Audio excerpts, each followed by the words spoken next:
last juz. So today, yesterday we have completed yesterday we have completed the Surah Naba. So today we continue on Surah Nazi'at. A'udhu billahi minash shaitanir rajim. Bismillahir rahmanir rahim. Wa nazi'ati gharqa wa nashitati nashta was-sabihati sabha was-sabiqati sabqa wal-mudabbirati amra. So the first 5 verses of Surah Nazi'at. This surah was revealed in Mecca. I hope people have brought their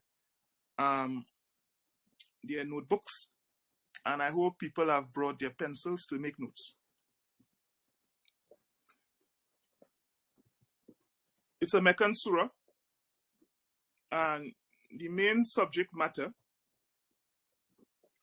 is the possibility and the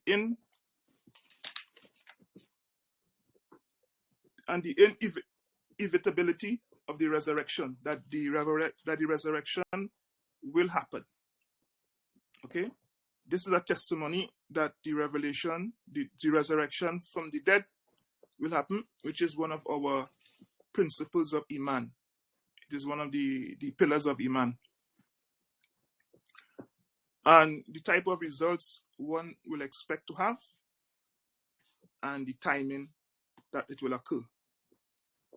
And then the rest of the surah continues with the narration of the life and the mission of Prophet Muhammad sallallahu alaihi wasallam, to show the Quraysh and the Arabs that this is nothing new.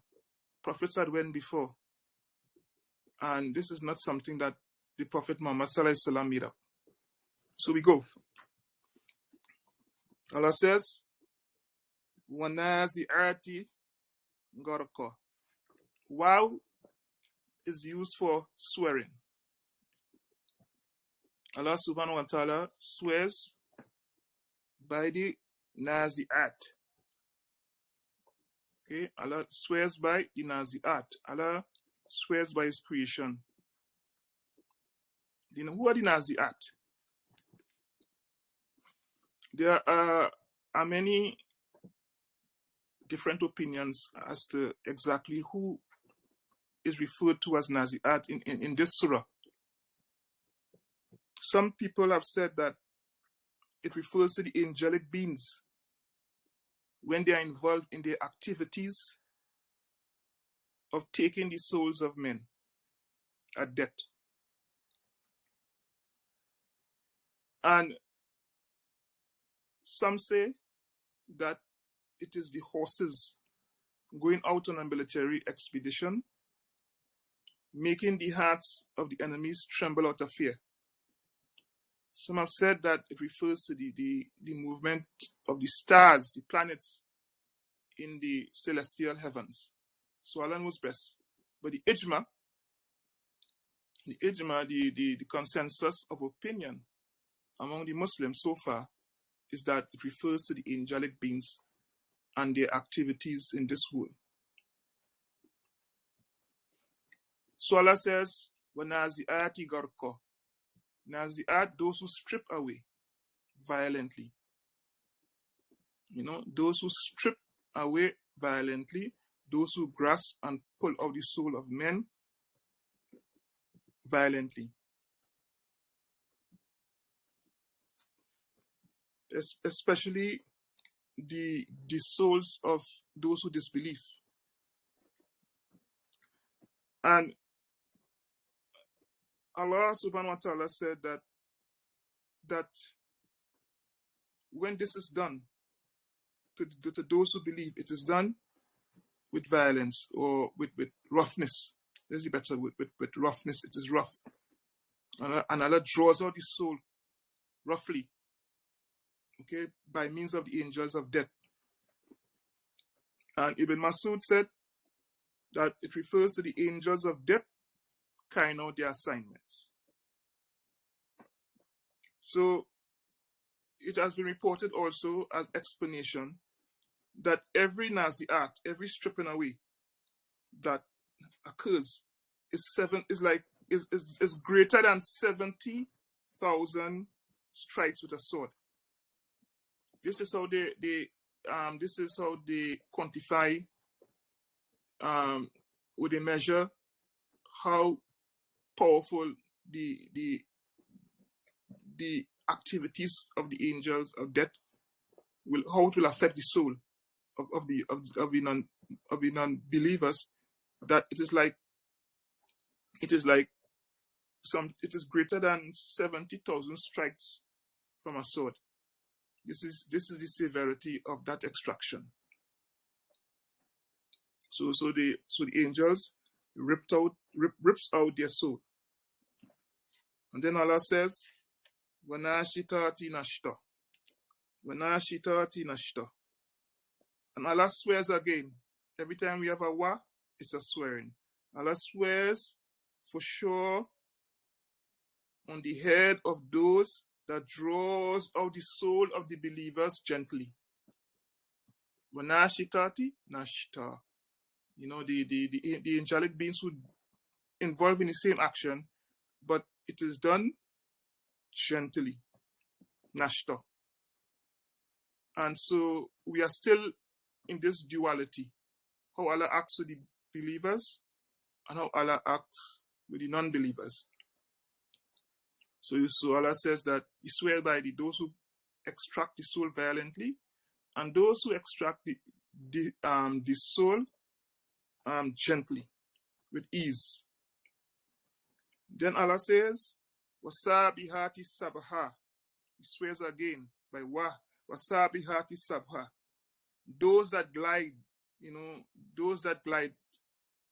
angelic beings that glide around with ease when they are carrying out the commands of Allah. These are the angelic beings, how they move, in order and with smoothness, with decorum, with serenity, without haste. This is how the angels, some of the angels, carry out their various activities, how they behave. So we said Wasabihati sabha. Sabha also mean like to swim. How a graceful swimmer. That's how the angels look when they are carrying out their activities. Fasabikoti sabaka. Fasabikoti sabaka. By those, again, wa. Yes, sorry. Fasabikoti. Fa is also used as a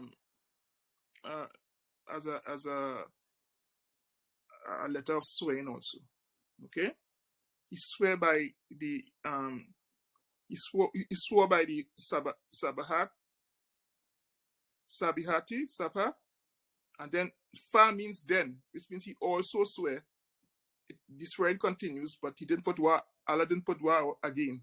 He says, Wasabikoti Sabaka. Wasabikoti Sabaka. Those who race forward. Sabaka means to race quickly.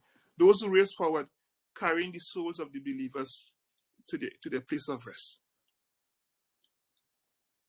Carrying the soul of the believers to their place of rest. So they race with one another gently, with decorum, not haphazardly, as if they are just cruising. A very good swimmer. How graceful they look. This is how the angels would be, competing with each other to carry the soul of the believers to Jannah. فَالْمُدَبِّرَاتِ أَمْرًا. فَالْمُدَبِّرَاتِ أَمْرًا. And then Allah say, and then also Israel continues, by those who manage, dabara, those who manage the affairs, and those people are the angelic beings. They manage the affairs of this world at the command of Allah. and they carry out his command. Okay, so here we have a glimpse, okay, of behind the curtain, how Allah function, how Allah kingdom functions. Okay, these angels doing various tasks. Some taking out the soul of believers, some taking out the soul of non-believers, some gliding around to their errands, some hastening to carry the believers to paradise, most likely the shaheeds, and and and those who govern in the affairs, the angels who govern certain affairs, like Ra'ad is an angel of thunder, and he's also named Thunder. Okay, so we have all these angelic beings carrying out various affairs. Okay, and it demonstrates to us, we have a little peep into the guide, into the unknown. Allah's given us a little peep of how the malakut, the reign, the abode of angels and power, his kingdom, how they function. So this is just a little peep that we are getting. Now, all of these oaths is to wake up and to enlighten the minds of the Quraysh, who are the first listeners of this message, and the Arabs, and also to us too. To work up our imagination, just to imagine, these things. We can't see it, but we have a slight description of it. So Allah is saying that he's painting this glorious picture of what functions behind the curtain. So he is establishing that there is a next realm, what we call the hereafter. Hereafter, okay, it's a different place. Okay, and in another word for it is barzakh, which means that when you die, there's a barrier between you and this world. And that is something I can attest to. That's something because when I was in a coma at a particular time that I found out after, my heart had stopped, and I remember myself standing by a door like a barrier. It was just like a barrier. I know I wasn't seeing it, but I know that there's a barrier there. This is real spooky stuff. It blew my mind. You understand? So, but there's another story for another time. But when I read this, I have a clear understanding of what is being said, because I had that experience. Whether it was just a dream or whether it was just a vision or whatever, but I remember that period, and then I just got up after that, and the nurse told me that, your heart had stopped. I said, I didn't know that. So I had that similar experience. You just stand by this door, and the place dark, but there's a door. There's a barrier. You can't go beyond that barrier, basically. And Allah is telling the Quraysh here that, the judgment will come, and there's a place for that. There's a scenario that will occur. And we have the benefit of revelation. Allah is revealing some of these things to us so that we can think about it. We can imagine it. Okay, Allah gave us that power of imagination. And we can imagine these things. Okay, and take lessons from it for ourselves. So the angels, who are the angels who are the Mudabbirat? Who are those angels? Okay, we have what? Jibrail. It's one, who we call Gabriel. Mikael, who is known as Michael. Okay. Israfil, the angel that blows in the trumpet, and Azrael. All of these are angelic beings. And they were not only known to us as Muslims, they were known to the people of the former scriptures, the Jews and the Christians. they got revelations about that also. Okay, and that's why the Jews with the children of Israel never liked Jibrail, because every time Jibrail came down was some punishment they received because of their misbehavior. So they never liked Jibrail, and up to today they always big up the Michael, and the Christian inherited that respect for Michael from the Jews. They didn't never like Gabriel. So these are the Mudabirat. These are the people that angelic beings that carry on the function when Allah says Mudabirat. So as I said before, this is the government of Allah, Hukumullah. This is Allah's government, and He is the king, the ruler of both that realm and our realm, that space and our space. And that is why sometimes when you see Allah speaking in the Quran, He uses royal way, because sometimes He speaks like a king. Okay, it is the tradition of kings when they speak with people in authority. They speak in the first person plural. They don't say I, they say we. And that's why you see it all over the Quran. It does not mean that there's more than one God. Okay, if you have a chance to listen to the Queen's speech, she used it. Our government. And we have decided. Okay, it don't mean there are two queens. It means herself as the ruler and her helpers.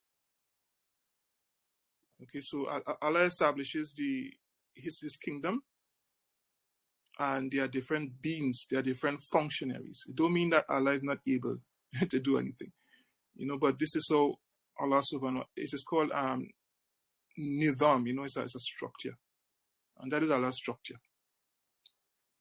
And we learn from that and we copy from that, and people set up governments in the same way. So Allah says, فَالْمُدَبِّرَاتِ أَمْرًا, those who govern the affairs. يَوْمَ تَرْجُفُ رَاجِفَةٌ. يَوْمَ تَرْجُفُ رَاجِفَةٌ. So Allah comes back to the theme now. Allah says that a day when the tremor occurs, the tremor, it shakes,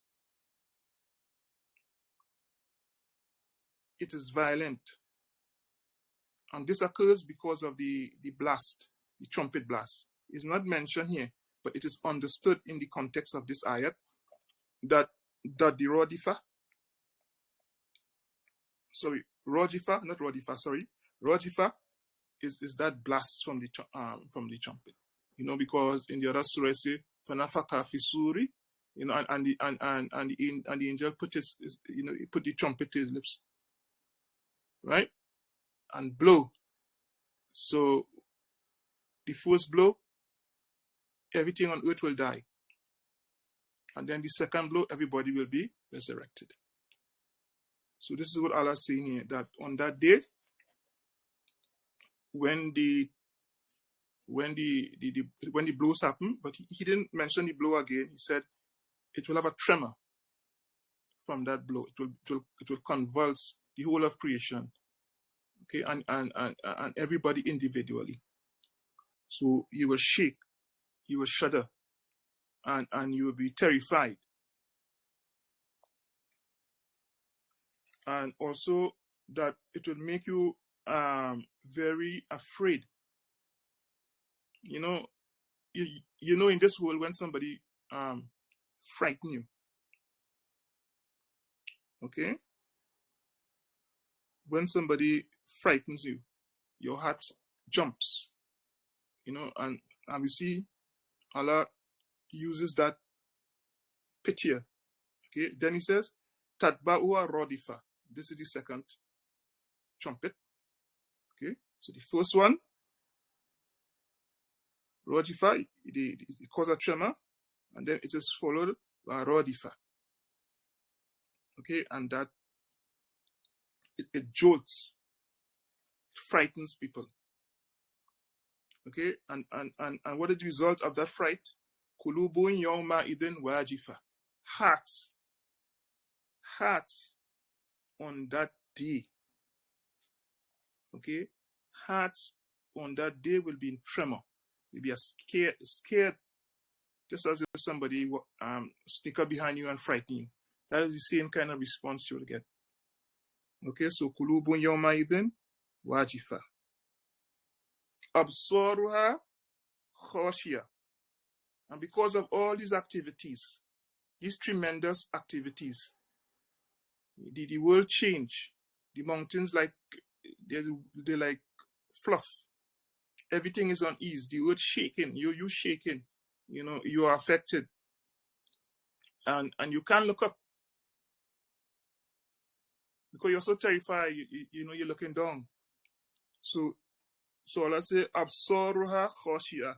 Their sight, okay, will be in humility, khashia.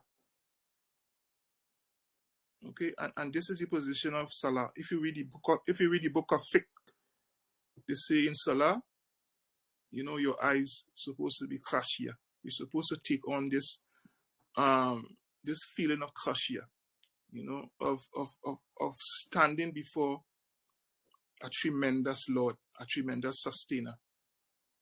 Okay, so that is the advice in the Salah, that we try to get this humility, and to get this awareness. All these things take time. And of course, it takes a regular exercise of salat. You have to be pray a lot then, to get that what we call that atmosphere and that mindset. And it is said that Allah knows best that Ali, when he said Allahu Akbar, okay, he used to be in such a state that is when they used to come and take the arrows out of him. That during the conflicts, and like somebody shot him with an arrow, when he stands for prayer, that is when they used to come and take the arrows. So he was just in a different zone. Allah knows best, but this is what have been reported, and this is what has come down to us. Okay, so Allah says that their eyes will be downcast out of humility. Yakuluna a inna la maruduna fil hafira. They will say, a inna la maruduna fil hafira. Should we be brought back to the state that which we were before? So they carry this lingering doubt even through the whole process of the grave and on the day of resurrection. Okay, now other places of the Quran explain to us how long we will stay in the grave. They say a day or part of a day. So let me say the sons of Adam alayhi salam, they're in the grave. We will be in the grave. And then on the day of judgment, it will come like if we just spend a day or part of a day. And that's what I was trying to explain to you all, the concept of time. Okay, the concept of time, because time in the barzakh, in that enclosure, is different than our time. Okay, our time is subjected to the appearance of the sun. It's going down and it's coming up. Winter, different weather activities. And I said that if we go out into space, what is a day in space? We don't know, because how do you calculate a day in space? By what measure? What are the measures that you will calculate a day in space? So that it will be, as we in this state here, it is long. But on the day of judgment, when they ask, how long have you been here? They say, a day or part of a day. Okay, so these are some of the mysteries that surround this whole issue of resurrection and the day of judgment. And they said, either kunna idhaman nakhira. I mean, we come back even when we were formerly bones. We were rotten bones. Like, so what they die upon, they'll be raised upon. They die upon disbelief, and they'll be raised upon disbelief. So they'll have all these questions, in their hearts that it's going to become manifest on that day. Okay, amma yatasa'alun, about what they're asking. On the day of judgment, they'll be questioning themselves, because what they die upon disbelief, and they'll be raised upon disbelief. Okay, so this is something that we should think about, and something that we should ponder upon.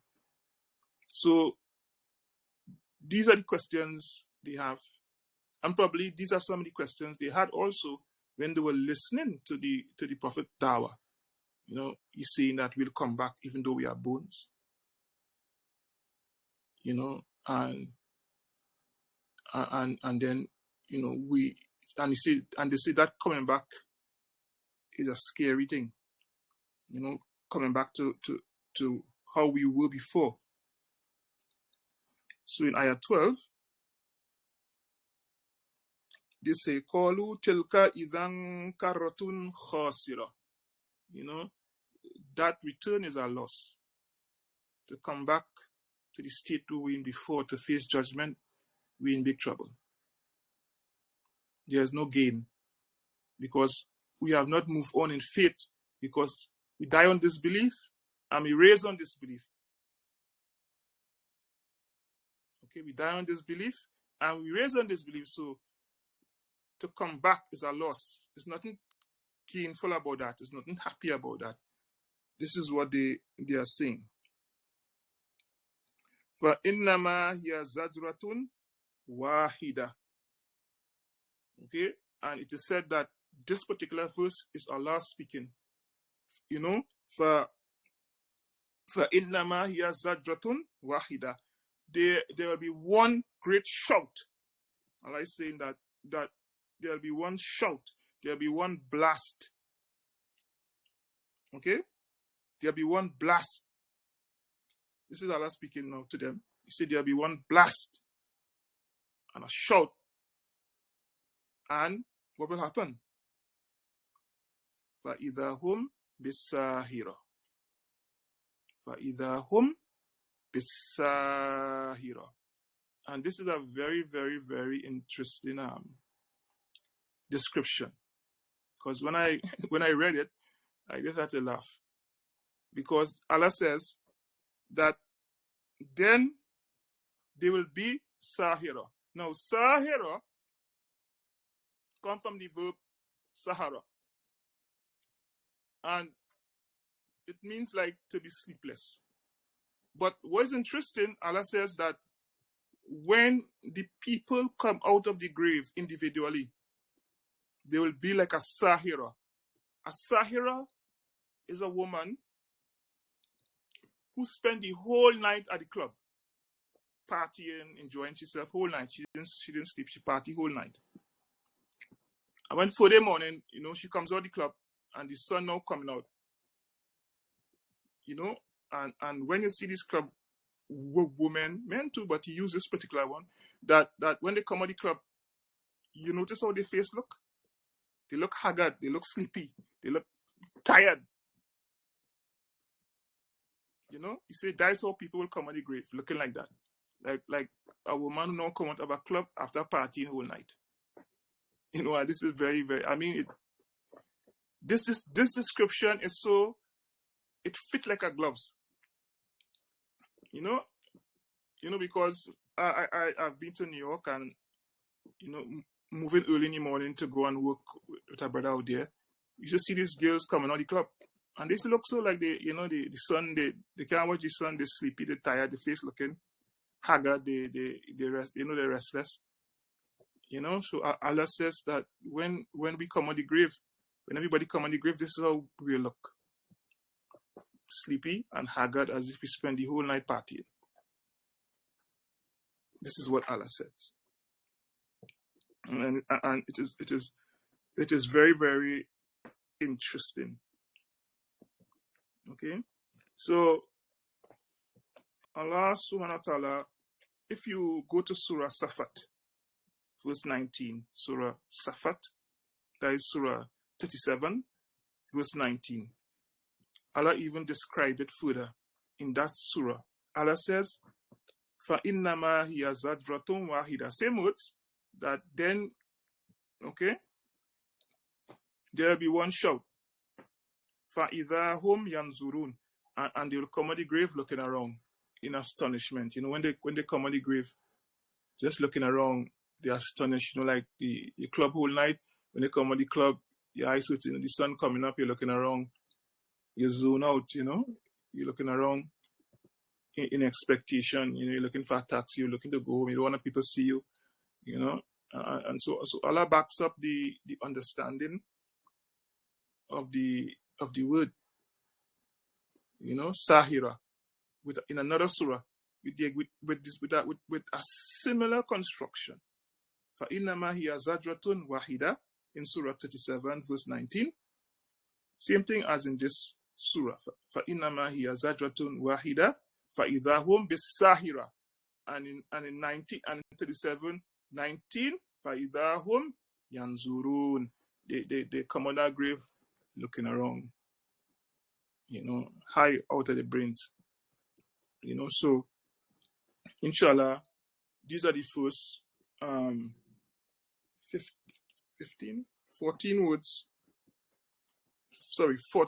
verses of Surah Naziat. I didn't want to go further because it's a different topic. Allah switched the topic. So the next topic will be about Musa. And we'll go into Musa in a lengthy way.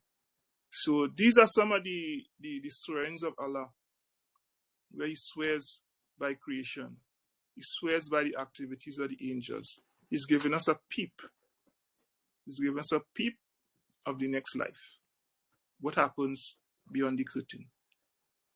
So, inshallah, we'll stop there because the theme stops there. That first theme. The second theme, Allah asks a question. Hal ataka hadithu Musa. Has the story or the hadith, you know, the narrations of Musa came to you? Okay? Because Muhammad sallallahu alaihi wasallam was a Nabi al-Ummi. Right? And the Arabs are Ummi. It means more than they cannot read or write. It means also that they had no access to scriptures. Okay, so the Quraysh had no access to scriptures. They only know what Musa through the Jews. And the Jews at that time live in Medina, which is a long way from Mecca.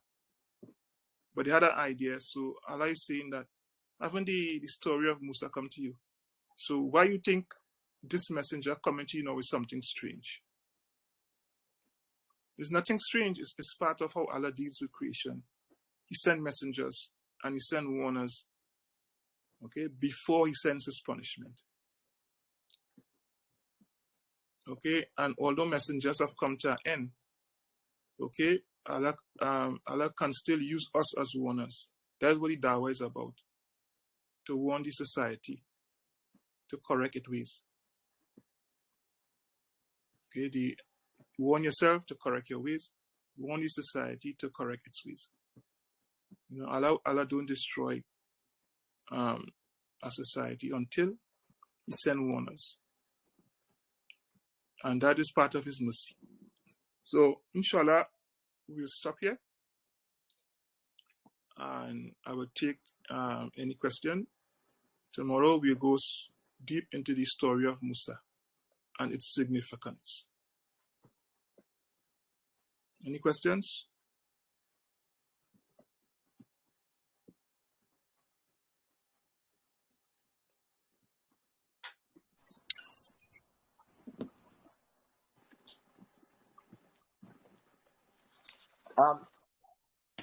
Maulana? Oi. Assalamualaikum. Walaikum salam. I'm trying to get the purpose of the first part of Nazia. The purpose? Now, I missed a little bit of what you said, so I don't know if maybe I mentioned it. Okay. The purpose, the first part of Naziat is a follow through from Naba. From Naba. Right?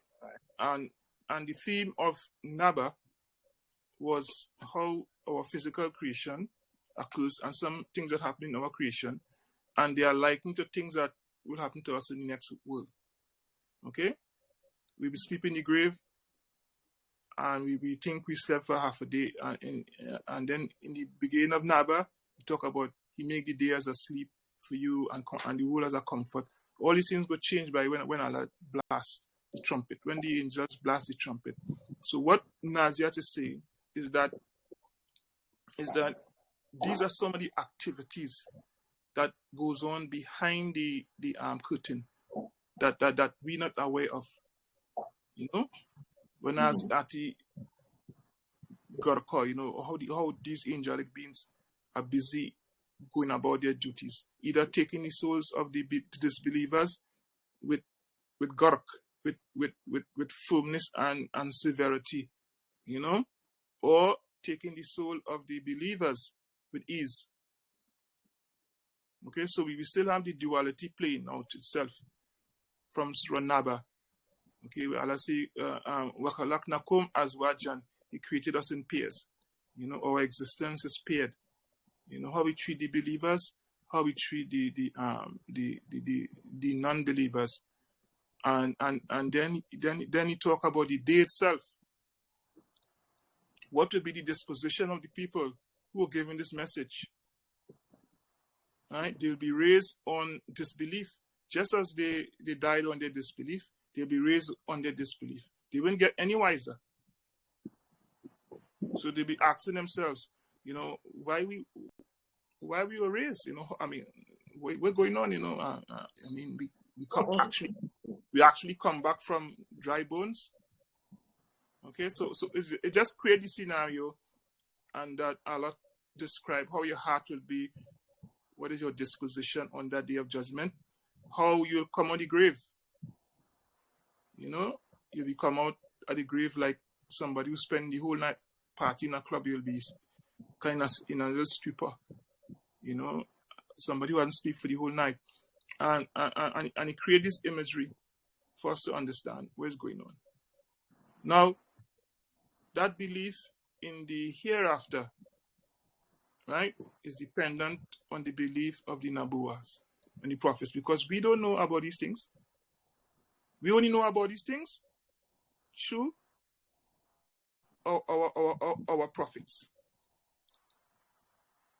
Okay, so now we change the theme and talk about Musa, which we'll do next week.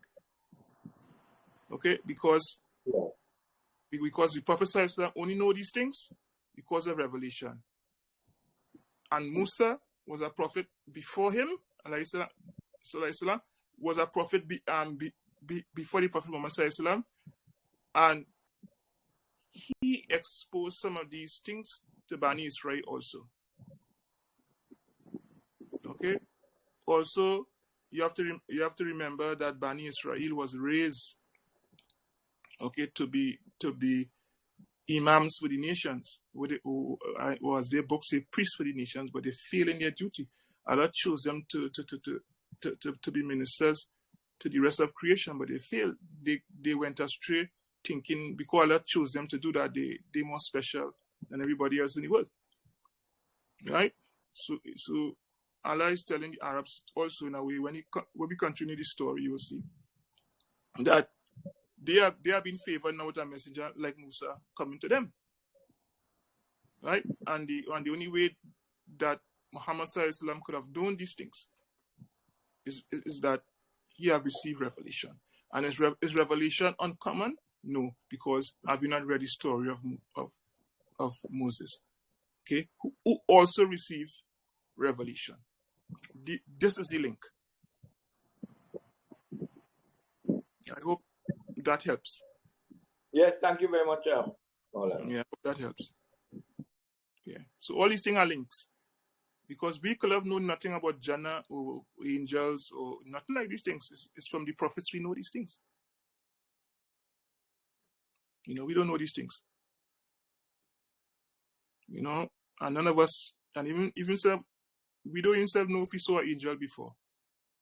Because when the angel comes, they are assumed the form of men. So you might see somebody, might be, but you don't even know it's an angel. And we know the hadith of Jibreel.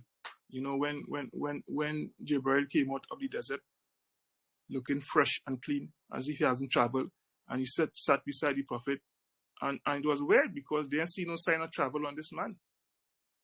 And he started to ask the Prophet ﷺ, what is Islam? What is Iman? Okay, what is Ihsan? And what are the signs? Alamatul Yawmul Akhir. What are the signs of the last day? And what we should look for? And they were astonished because he was saying, Bala, yeah, that is so, that is so. So they were saying, well, he asked me a question and he confirmed it. And when he left, everybody was quiet. And the Prophet said, do you know who that was? And they said, no, Rasulullah, we don't know. He said, that is Jibreel. He came to teach a religion. Okay, so that is Islam. Iman, Ihsan, Islam, Iman, and Ihsan, and signs of the last day, and the what to look for. Okay, so it's the same thing because Jibreel was the sheikh of the Prophet Muhammad Sallallahu, because he taught him how to pray. He used to come and teach the Prophet Sallallahu how to pray and recite with him the Quran, all these different things. Rehearse the Quran with him. So Jibreel took that as a teacher to the Rasulullah Sallallahu. Also, he was the helper of the Prophet Sallallahu on the unique difficulties that he faced with the Quraysh who came at him violently, and he had to defend himself. So all of these things, they saw an angel that they didn't know. It looked strange, but they wasn't sure who this person was.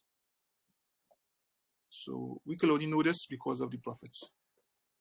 So if you're teaching somebody, you show them, you confirm the prophethood first. Okay?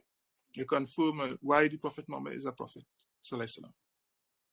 Right? And if somebody understands that, then it's easier for them to understand about their judgment, resurrection, angels, and all these different things that are unseen. Anybody else? Assalamu alaikum, Maulana. A question. If a believer dies while committing sin, will they be raised up in any state that they will commit any sin? A nice question. I suppose so. But also, he will have access to intercession from the Prophet Sallallahu, and he'll have access to some of his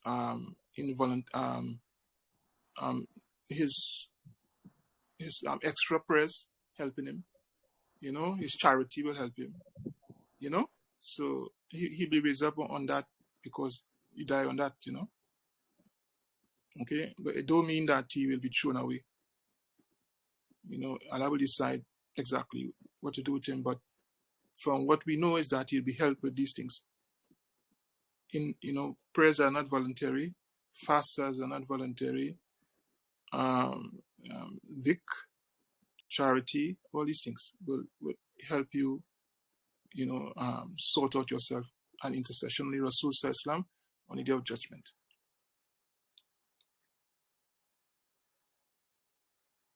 I hope that helped. Sure. Anyone else? Assalamu alaikum, Maulana. This is off the topic a bit. Some time back, I would have heard a statement that every Nabi is a Rasul but not every Rasul is a Nabi, or something along that line. I think I might be mixing it up. Yeah. Any kind of clarification on that, inshallah? Every Nabi, every prophet, no, every Rasul is a Nabi.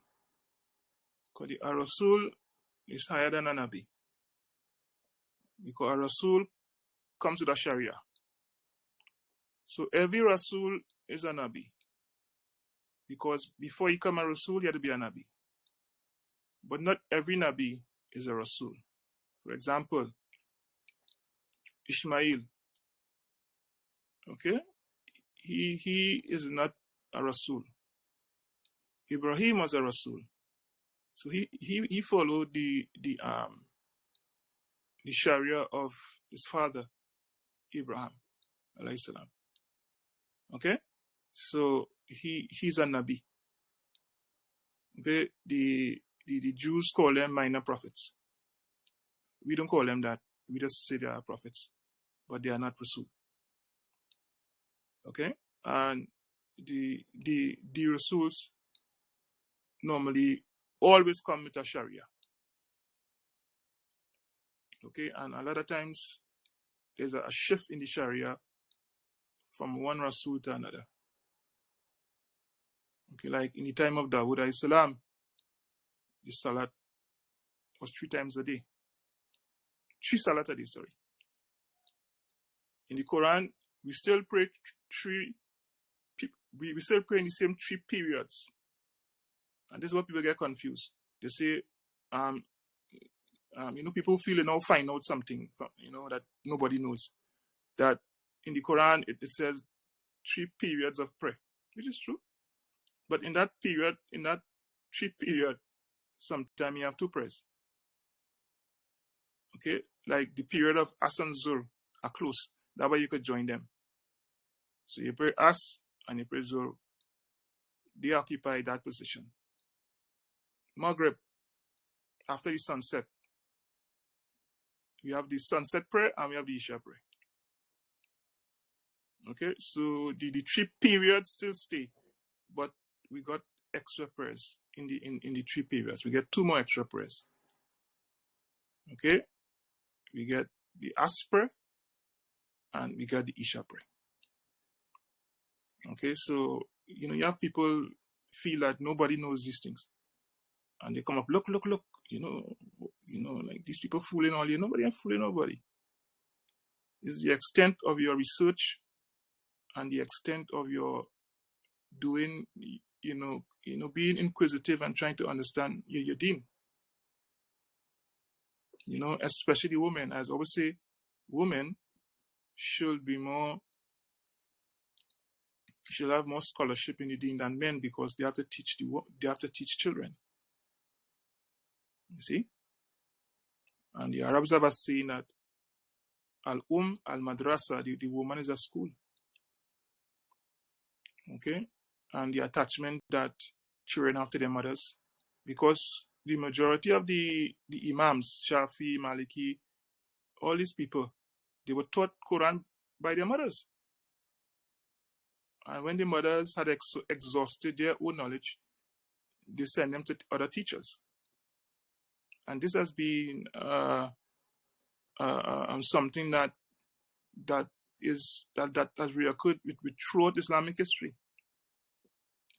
The women knew their deen, right? And especially in these times, as I've said before, that it saved the women from being oppressed, because sometimes your husband might bring a 641 and you don't know better. Okay, you don't know better and you just follow because he tell you you're supposed to follow your husband. So learn your deen so that your children will understand the deen, and you could be a spiritual help to your husband, because we have the situation of one of the Prophet's wife. I can't remember her name right now. When they went to Mecca and they had a treaty, some of the Muslims were upset. They find that they should not be making any treaty with these Meccans. So the Prophet made a treaty, and the treaty had looked one-sided to them, that they give up too much to the Meccans. And when they reached the point of in the pilgrimage where you have to shave your head and do the sacrifice and shave your head, they didn't refuse, but they were delaying because they were upset. And the Prophet ﷺ came and he spoke to his wife, and she said, "Go out there, don't look right or left. Go and shave your head, and they will follow you." So he did that. He went out, shaved his head, and they say the companions them do the same thing, but they were so vexed. The men zog their head, they cut off all their head and things because they were so angry. Blood was flowing. Real zog they put on their oneself because they was real upset. So I mean, it is good, for the family, that a woman knows her deen. That is something I have observed, and I feel that sisters should know their deen, because most time you find brothers will be pursuing knowledge, and sisters get bogged down with the children, get bogged down with either work and housework, and a lot of different things. Okay, so that will make time to learn the deen, because when the mother transmit the deen, okay, from her to the child, it is very grounded. Big men who might be bad, they submit to their mothers. They're like pussycat in the arms of their mothers. So just imagine if you have children like that and you teach them the deen, how they will submit to your advice and submit to your recommendation and guidance. So this is why I say that. Any more questions?